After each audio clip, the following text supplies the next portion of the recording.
ಮಾತಾಡ್ತಾರೆ ಹೇಳ್ರಿ? ಈ ದೇಶ 10 ವರ್ಷ ಆಯ್ತು ಮೋದಿ ಸಾಹೇಬ್ರ ಕೈಯಲ್ಲಿ ಕೊಟ್ಟಿದ್ದೀವಿ. ಏನ್ರಿ ಚರ್ಚೆ ಇದೆ ಬೆಳಗ್ಗೆ? ಏನ ಟೆಕ್ನಾಲಜಿ ಬಗ್ಗೆ ಚರ್ಚೆ ಇದೆಯಾ? ಸೈನ್ಸ್ ಅಂಡ್ ರಿಸರ್ಚ್ ಬಗ್ಗೆ ಏನಾರ ಇದೆಯಾ? ಸ್ಯಾಟಲೈಟ್ಗಳು ಎಷ್ಟಿದಾವೆ ಈ ದೇಶದಲ್ಲಿ ಇನ್ವೆಂಟ್ ಆಗಿದೆ ಅನ್ನೋ ಚರ್ಚೆ ಇದೆಯಾ? ಬೇರೆ ದೇಶಕ್ಕೆ ನಮ್ಮ ದೇಶಕ್ಕೆ ಹೋಲ್ಸ್ಕೊಂಡು ನೋಡಿ ನನ್ನ ಚರ್ಚೆಗಳಿದಾವ? ದಿನಾ ಬೆಳಗ್ಗೆ ಇದ್ರೆ ಬರೀ ಇದೇನಾ? ಎಲ್ಲೆಲ್ಲೇ ಕಾಂಗ್ರೆಸ್ ಆಡಳಿತ ಸರ್ಕಾರಗಳಿದಾವೆ ಬರೇ ಮುಸ್ಲಿಮಾನು ಪಾಕಿಸ್ತಾನ್. ಈಗ MP UP ನಾಗೆಲ್ಲ ಏನು ನಡೀತಾ ಇದೆ ಅಂತೆ? MP UP ನಲ್ಲಂತೂ BJP ಇದೆಯಲ್ಲ, ಅಲ್ಲಿ ಏನು ನಡೀತಾ ಇದೆ ಅಂತೆ? ಮತ್ತೆ ಅಲ್ಲಿನ ಜನ ಇಲ್ಲಿ ಯಾಕೆ ಬರ್ತಾ ಇದಾರೆ? ಕರ್ನಾಟಕಗಳಿಗೆ ಸೌತ್ ಇಂಡಿಯಾಗೆ ಯಾಕೆ ಬರ್ತಾ ಇದ್ದಾರೆ? ಏನು ಪ್ರಾಬ್ಲಮ್ ಏನು ಇವರಿಗೆ?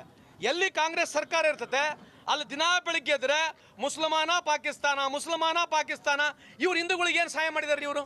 ಇವ್ರು ಹಿಂದೂಗಳ ಬಗ್ಗೆ ಅಷ್ಟು ಕಳೆ ಇದ್ರೆ ದಯಮಾಡಿ ಇವ್ರ ಆಸ್ತಿಗಳು ಎಲ್ಲರಿಗೆ ಬಡವರು ಹಿಂದೂಗಳು ಕೊಡಕ್ಕೆ ಹೇಳ್ರಿ.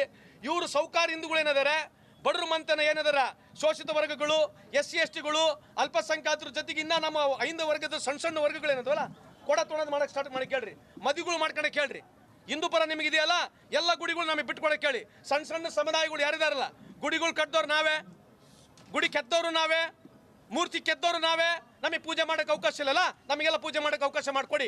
ಹಿಂದೂ ಬಗ್ಗೆ ಭಾಳ ಅಪಾರವಾದಂಥ ಗೌರವ ಇದ್ದು ಹಿಂದೂ ಅಂತ ಮಾತನಾಡ್ತಿದ್ರೆ ನೀವು ಇವತ್ತು ಹಿಂದೂರ ಬಗ್ಗೆ ಮಾತನಾಡ್ತಿದ್ದೀರಿ. ನೀವೆಷ್ಟು ಗುಡಿಗಳು ಕಟ್ಸಿದಿರಿ? ಕಳೆದ ನೋಡಪ್ಪ, 70 ವರ್ಷದ ಅವಧಿಯಲ್ಲಿ 7 ಲಕ್ಷಕ್ಕೂ ಹೆಚ್ಚು ಗುಡಿಗಳು ನಮ್ಮ ಕಾಲದಲ್ಲಿ ಆಗಿರೋದು. ಶಕ್ತಿಪೀಠಗಳು ಯಾರ ಕಾಲದಲ್ಲಿ ಆಗಿರೋದು? ನಮ್ಮ ಇವ್ರೇನು ಮಾಡಿದ್ದಾರೆ? ಒಂದು ಗುಡಿಗಳು ಕಟ್ಸಿಲ್ಲ, ಒಂದು ಗುಂಡಾರು ಕಟ್ಸಿಲ್ಲ, ಒಂದು ಡ್ಯಾಮು ಕಟ್ಸಿಲ್ಲ. 10 ವರ್ಷದಲ್ಲಿ ಯಾವ್ದೊಂದು ಡ್ಯಾಮ್ ಕಟ್ಸಿದಾರೆ ಏನ್ರಿ? ಯಾವ್ದೊಂದು ಡ್ಯಾಮ್ ಕಟ್ಸಿದಾರ? ದಿನಾ ಬೆಳಗ್ಗೆ ಇದ್ರೆ ಹಿಂದೂ ಮುಸ್ಲಿಂ ಬಿಟ್ಟರೆ ಬೇರೆ ಏನಿಲ್ಲ.